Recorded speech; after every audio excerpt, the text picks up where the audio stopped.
Et salut tout le monde, bienvenue sur ma chaîne Lorenzo High Tech. Aujourd'hui on va parler de la marque Oppo. Et oui, ils ont sorti le Oppo Find X2 Pro à 1200 €, je vous l'ai présenté il y a quelques semaines. Aujourd'hui je vais vous présenter le Oppo Find X2 Lite, une version beaucoup moins chère par rapport aux 1200 €. Là on est sur un smartphone à 500 €. Mais avant de commencer cette vidéo, si vous n'êtes toujours pas abonné à ma chaîne YouTube, abonnez-vous et à ma page Instagram, surtout que je poste pas mal de news toute la semaine. Du coup commençons par son design. Alors il y a des petites différences, pourquoi? Tout simplement vu que le prix est beaucoup moins cher, ils ont dû faire des concessions en termes de design aussi, pas que dans les caractéristiques. Alors on a un écran borderless, mais pas aussi borderless comme le X2 Pro. Pourquoi? Tout simplement, dans le X2 Pro, on a un poinçon en haut à gauche qui est la caméra frontale. Là, on a une petite encoche en haut, donc du coup, on a moins l'impression d'avoir un écran complètement borderless à cause de cette encoche. Et tout en bas, on a quand même une petite bordure. L'écran va pas jusqu'en bas que le X2 Pro, où il avait vraiment un écran incurvé en haut et en bas. Donc c'est ça la petite différence en termes de design. Du coup, commençons par les caractéristiques de cette face avant. On est sur un écran de 6,4 pouces avec une définition Full HD+.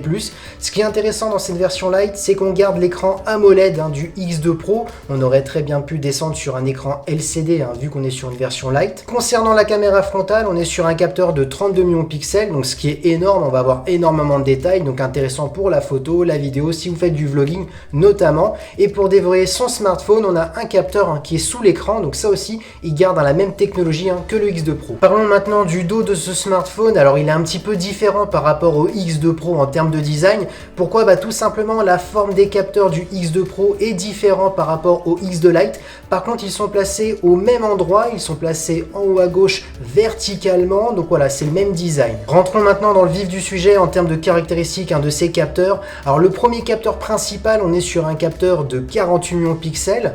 On a ensuite un deuxième capteur de 8 millions de pixels qui est un ultra grand angle.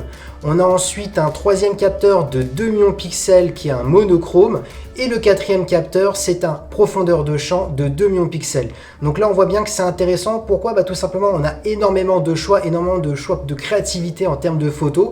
Pourquoi? Tout simplement, vous avez un ultra grand angle, donc pour faire des photos à plan large. Vous avez un capteur monochrome si vous voulez faire des photos en noir et blanc.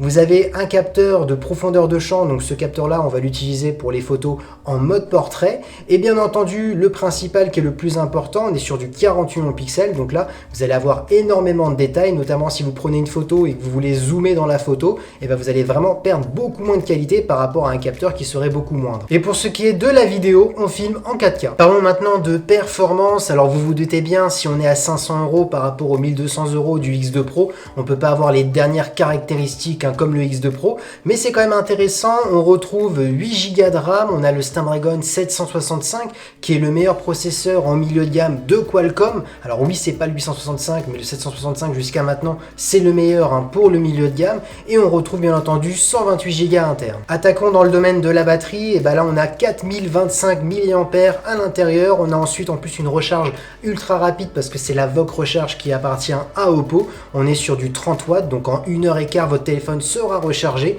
Concernant la connectique, on a du Bluetooth 5.0, du Wi-Fi 6 et du Type C. Et oui, on arrive au fameux moment où je vous donne mon avis et je vous dis pour qui il est destiné ce smartphone. Alors je vous cache pas que le Oppo Find X2 Pro, où là on est à 1100-1200 € parce qu'il a un petit peu baissé, j'étais vraiment ravi de le présenter parce que c'est un smartphone pour ma part qui va vraiment concurrencer les Samsung, les Huawei et j'en passe toutes les autres marques, parce qu'il possédait vraiment des caractéristiques impressionnantes par rapport, et toujours 200-300 € moins cher par rapport aux concurrents. Ils ont décidé de faire une version Lite moins performante mais beaucoup moins chère. On est quand même à 500 €. Et là, ce que je retiens dans ce téléphone, c'est qu'on a quand même un processeur, le Snapdragon 765, qui est un processeur en plus compatible 5G, j'ai oublié de le dire, donc qui est un processeur qui pourra faire tourner tous les jeux. Alors oui, ça sera pas aussi fluide qu'un 865, mais ça reste intéressant. On n'a pas d'écran LCD, on a carrément un écran OLED, donc ils ont gardé le même écran que le X2 Pro. Alors pas d'écran de 120 Hz, on est sur du 60 Hz, mais c'est quand même toujours intéressant. On a une bonne définition Full HD+.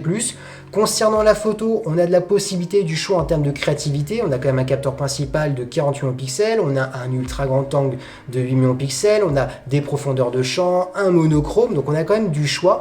Et en plus en vidéo, on tourne en 4K. Donc pour qui il est destiné? J'ai envie de dire, soit pour une personne lambda qui a une utilisation classique, mais qui veut que ça dure dans le temps, là avec ce processeur, ça va durer dans le temps.